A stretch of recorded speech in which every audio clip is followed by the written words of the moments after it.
शनिवार राति प्राय 11:15 4 ରୁ 5 जन राहुल को छुरी भूसी हत्या करथिबा जणा पड़ी।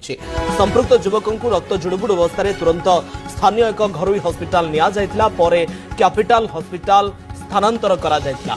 सेठारे डाक्तर तांको मृत घोषणा करथिले। घटना संपृक्त अंचल रे आलोड़न खेलाई दैछि। घटनास्थल रे पुलिस पहुंची छानभिन आरंभ करिछि।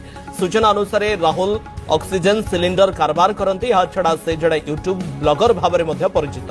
प्राथमिक अनुसंधान पर पुलिस कही गत प्राय 2 मास पूर्व राहुल एक बिहारी गोष्ठी सह कौन कारण विवाद होता। उभय पक्ष मध्य गंडगोल थाना को जाइथिला। थाना रे उभय पक्षों को डकाई पुलिस विवादर आपोष समाधान करथिला। किंतु तापर ठारू राहुल बिहारी गोष्ठीर छका पंछा लगी रही। शनिवार सकाळे बिहारी गोष्ठीर किछि युवकंक सह राहुलकर पुणी बचसा होइतिला। यापर बिहारी गोष्ठीर किछि युवक संध्यारे मदपी राहुल को आक्रमण पई योजना प्रस्तुत करथिबा जणा पड़िछि। राहुल तांकर सांगंक सह पडियारे बसिथिबा बेले खंडा छुरी धरी बिहारी गोष्ठी तांको उपरे अतर्कित भाबरे आक्रमण करि दैथिले। फଳରେ राहुलकर मृत्यु घटिछि।